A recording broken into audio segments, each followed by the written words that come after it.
अस्सलाम वालेकुम रहमतुल्लाह। वेलकम। हमारे सेकेंड लेक्चर में हम डिस्कस कर रहे हैं मैकेनिकल प्रॉपर्टीज ऑफ फ्लूइड। आज हमको डिस्कस करना है हाइड्रोस्टैटिक्स।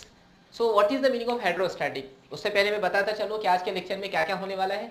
तो आज का लेक्चर तो बड़ा इंटरेस्टिंग है। इसमें आपको कुछ बेसिक चीज़ों के बारे में इंफॉर्मेशन मिलेगी, कुछ सवालों के जवाब मिलेंगे, जैसे क्या रीज़न है कि रेलवे ट्रैक के बीच में वो स्लीपर्स बिछाए जाते हैं, लकड़ी के हॉरिजॉन्टल आपने देखे होंगे, वो स्लीपर्स बिछाए जाते हैं रेलवे ट्रैक के बीच में।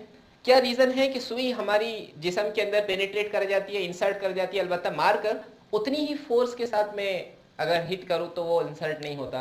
क्या रीज़न है कि शार्प नाइफ के साथ कट करना आसान होता है, अलबत्ता ब्लंट नाइफ के साथ कट करना मुश्किल होता है। क्या रीज़न है कि ऊंट यानी कैमल रेगिस्तान के अंदर आसानी से चल पाता है लेकिन हम लोग चल नहीं पाते। ये बहुत सारे सवाल हैं जो हमारे रियल लाइफ के अंदर हमारे सामने आते हैं। तो चलिए उन सवालों के जवाब ढूंढने के लिए पढ़ते हैं hydrostatic. So what is the meaning of hydrostatic.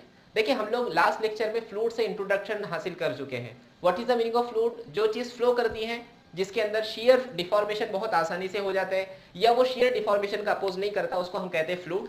Fluid के अंदर गैसेस भी आएंगे, लिक्विड्स भी आएंगे, प्लाज्मा भी आ सकता है। तो अब बढ़ते हैं हाइड्रोस्टैटिक की तरफ।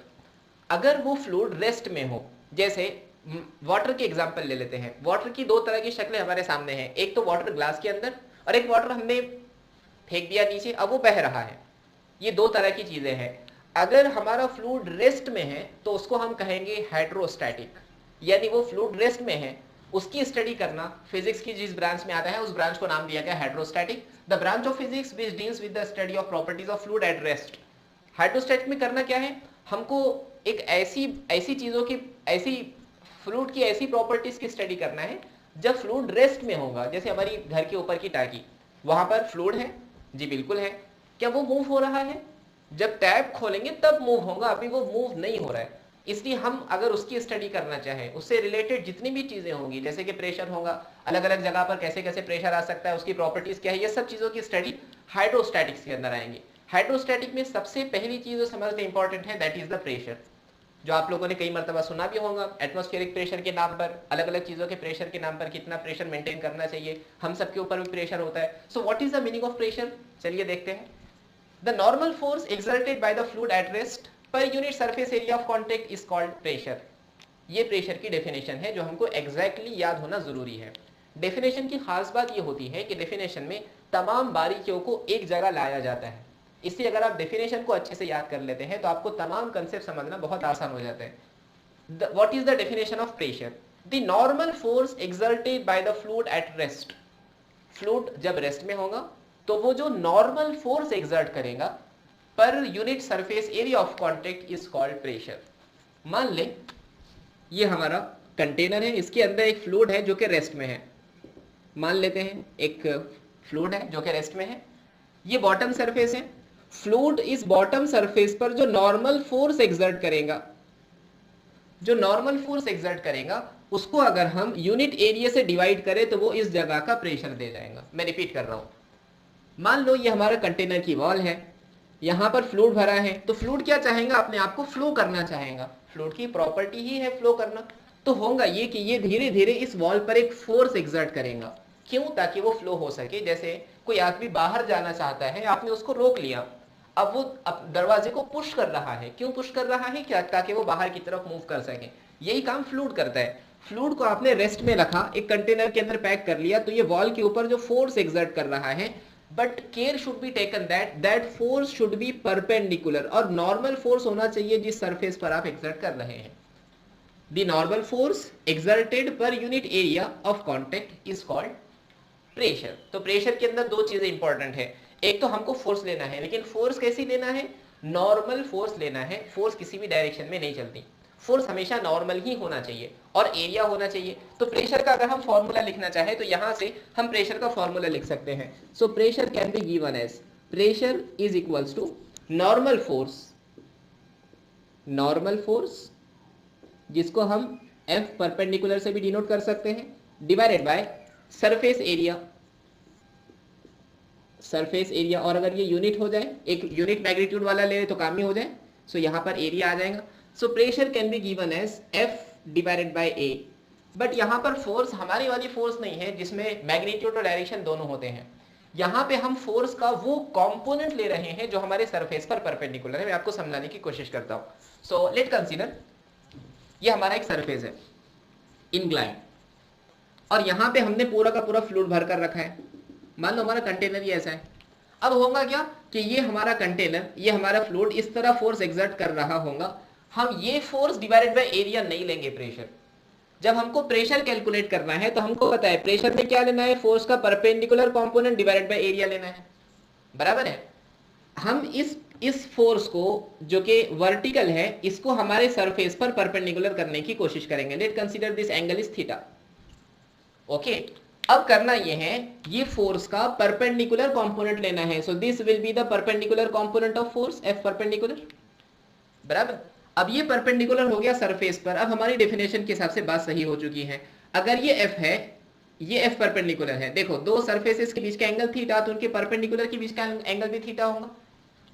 ये सरफेस उसका ये परपेंडिकुलर, ये सरफेस उसका ये परपेंडिकुलर, दो सरफेस के बीच का एंगल थीटा, तो उनके परपेंडिकुलर के बीच का एंगल भी थीटा होगा। ये एफ ये थीटा, तो this will be what, F cos of theta. तो यहाँ के केस में प्रेशर का फॉर्मूला मिलेगा F cos of theta divided by A. बताने का मकसद सिर्फ ये है कि जब भी हम प्रेशर कैलकुलेट करेंगे तो हम हमेशा फोर्स सरफेस पर परपेंडिकुलर लेंगे, चाहे सरफेस कैसा भी हो।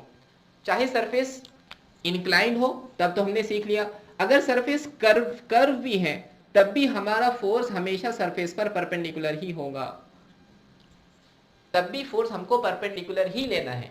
मतलब फोर्स का डायरेक्शन तो चला गया। देखो फोर्स में हमने सीखा है दो चीजें होती है, एक डायरेक्शन दूसरा मैग्नीट्यूड। लेकिन जब आप प्रेशर की बात कर रहे हैं तो वहां पर फोर्स का सिर्फ एक ही डायरेक्शन पॉसिबल है, मल्टीपल डायरेक्शन पॉसिबल है ही नहीं। सिर्फ एक डायरेक्शन पॉसिबल है कि वो सरफेस पर परपेंडिकुलर होगा, और एरिया तो स्केलर क्वांटिटी है। तो क्या हम प्रेशर को स्केलर क्वांटिटी कह सकते हैं? Yes, pressure is a scalar quantity. तो लिख लेते हैं यहां पर,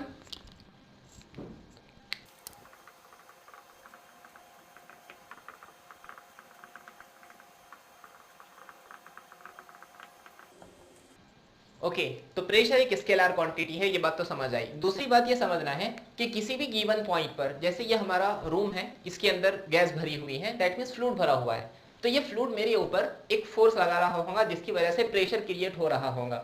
ये प्रेशर मेरी बॉडी में इक्वली हर तरफ डिस्ट्रीब्यूट होता है। मतलब अगर मैं कोई कंटेनर ले लूँ, ये कंटेनर 2D नहीं है बल्कि 3D है। मतलब ये इस तरह गोल कंटेनर है, लेकिन हम चूंकि बोर्ड पे बना नहीं सकते इसलिए इसको इमेजिन कर लें। Late consider this is the fluid. हम यहाँ के एक पार्टिकल को स्टडी कर रहे हैं, पार्टिकल का नाम रखते हैं ए। अगर इस पार्टिकल पर प्रेशर एक्सर्ट हो रहा है तो ये प्रेशर हर डायरेक्शन में इक्वली डिस्ट्रीब्यूट होगा। ये प्रेशर की प्रॉपर्टी है। प्रेशर इक्वली हर डायरेक्शन के अंदर डिस्ट्रीब्यूट होता है, उसका इफेक्ट हर डायरेक्शन में इक्वली डिस्ट्रीब्यूट होता है। यह है सेकेंड पॉइंट। अगर हम प्रेशर का यूनिट लिखना चाहें, so what is the unit of pressure? Pressure का फॉर्मूला बताओ हमको। प्रेशर का फॉर्मूला है force divided by area. What is the unit of force? Force का यूनिट है न्यूटन और एरिया का यूनिट है मीटर स्क्वायर। तो unit of pressure will be equals to newton per metre square. अगर हम इसके डायमेंशन की बात करें, सो डायमेंशन निकाल लेते हैं। Dimension of pressure, newton force का डायमेंशन क्या है? m1 l1 t-2 divided by metre square यानी लेंथ का 2 l2। जब ये l2 ऊपर जाएगा तो -2 होगा, +1 -2 that means -1। So m1 l-1 t-2 is the dimension of pressure. ये प्रेशर का डायमेंशन है। प्रेशर के बहुत सारे यूनिट पॉसिबल हैं। एक तो यूनिट आपने देख लिया न्यूटन पर मीटर स्क्वायर। दूसरा, प्रेशर को बार के अंदर भी गिना जाता है।